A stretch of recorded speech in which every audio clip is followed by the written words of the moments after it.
Yo, what's going on, everybody? Happy Monday. Welcome back to the 10-Minute Mailbag, the MLB The Show series where I take user questions from YouTube and Discord, and I give them a nice long answer so you guys stay informed. But it's going to be a little different this week. Instead of screenshotting specific questions, and everyone had great questions. Honestly, with the launch of MLB The Show 25, the questions have been great. We're going to put some of those questions on hold. So if your question does not get answered today, carry it over to next week. Instead, I'm just going to take the two most popular questions I am seeing just litter my comment section. What are my DualSense Edge settings? What are my in-game settings? Nice and simple. That's what we're talking about today. Strap in. 10-Minute Mailbag starts now.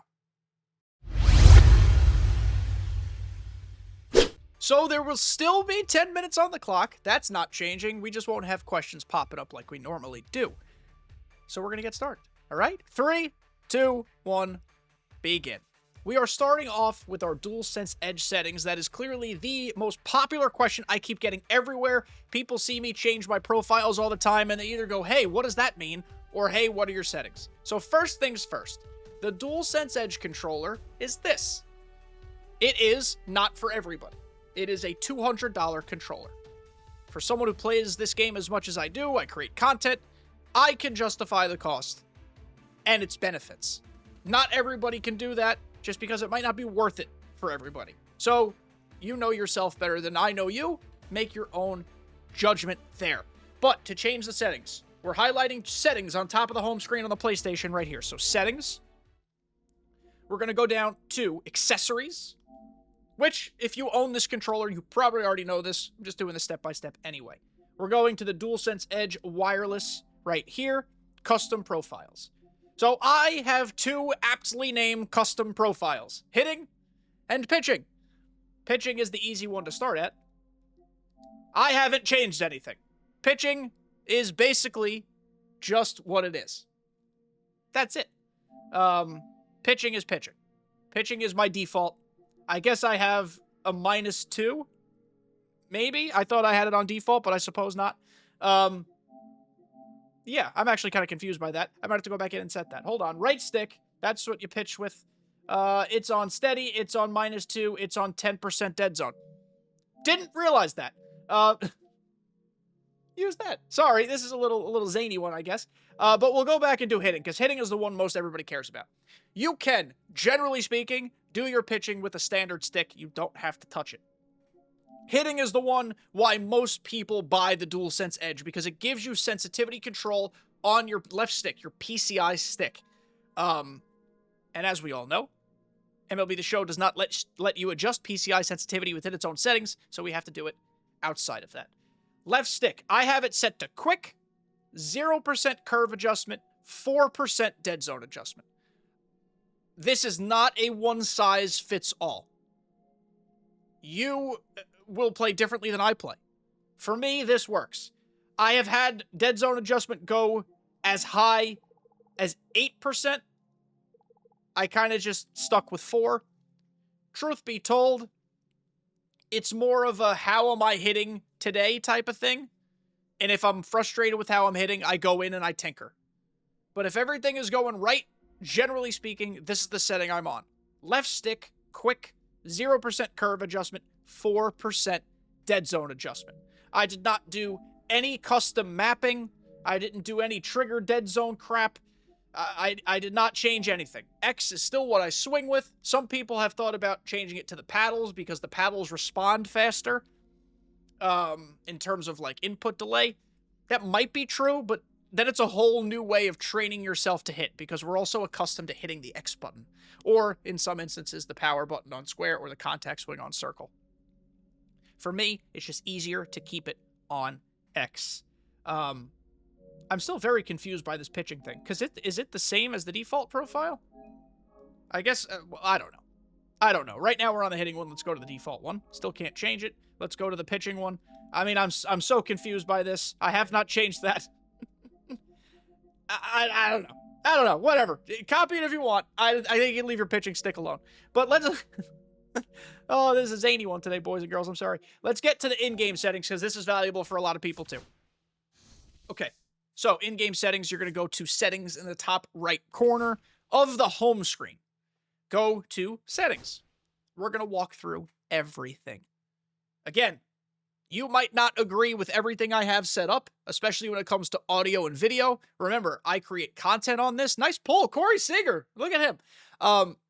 I create content on this, so I don't like a lot of the background sounds. I don't have music playing. I don't even listen to the announcers. A lot of people have been commenting the announcing glitch where there's a ground ball into right field or something like that. I haven't heard that once because from the millisecond I downloaded the game, I've turned off the commentators. So we go to gameplay. I hit with zone, buttons, guess pitch off, PCI anchor presets. I don't use PCI anchor, so I didn't touch that. Plate coverage indicator is on. That's your PCI. I go diamonds, none, basic, green, 40%. So a lot of people only use inner PCI. I prefer to use only outer PCI. That is strictly preference for me.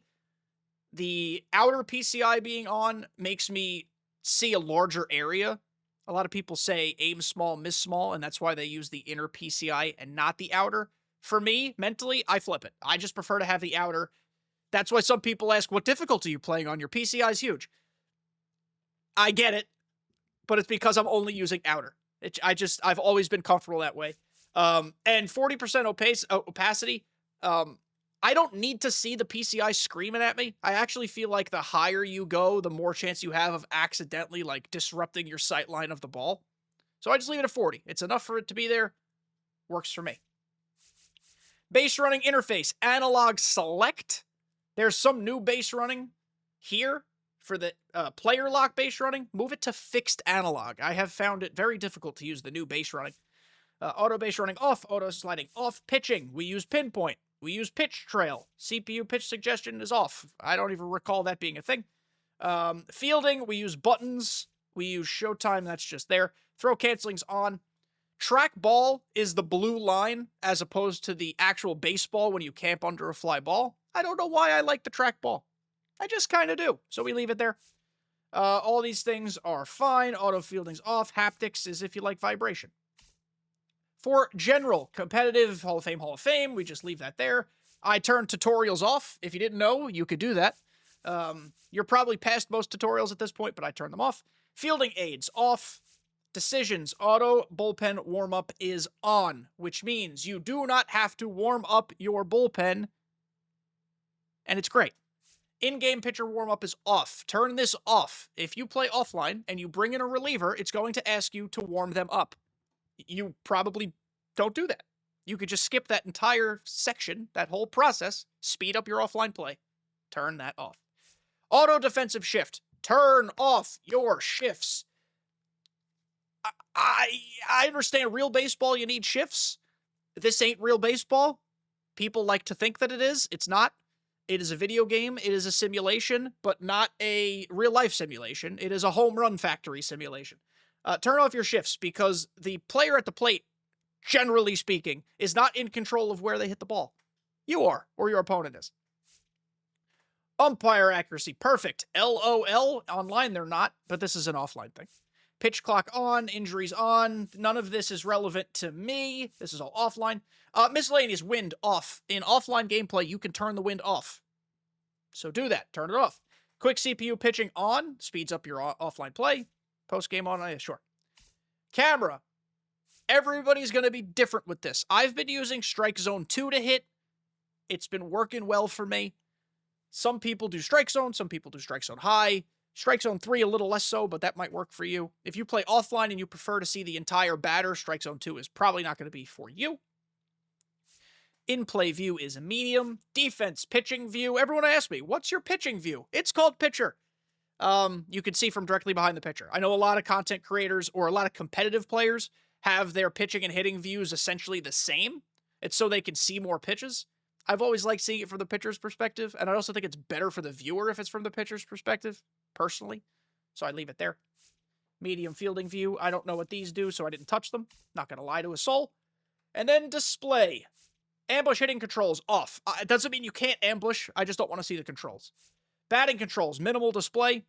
Player lock base runner displays on. Defense. This thing is off. I don't know what that is. player shield display, you see their attribute shields, which I think it kind of looks cool. Someone asked me specifically about that in one of my recent videos. So if you have this on attribute shields, you can see those things. And reaction display is the other thing. Turn that on. It might automatically be on, but leave it on. Player lock throw prompt off. Pitching information, pitch and batter. Pitch feedback on. Pitch history, at bat sequence. These are things I didn't really tinker with, but it's just nice to have them. I keep the strike zone on. I turned hot zones off. I don't need to see hot zones against a human competitor because even if the batter is cold low and in, you as the opponent might be great low and in. So the cold zone does nothing for me. Pitch info on. In-game notifications on. Those are the top left corner cool things, like the first stolen base, etc., etc. We just leave all these things on. Easy peasy. Presentation. Fast play. Put it on fast play. You will cruise through offline games. Easy. Turn the batter walk-ups off. I like the ticker. Closed captioning off. Interactive storylines on.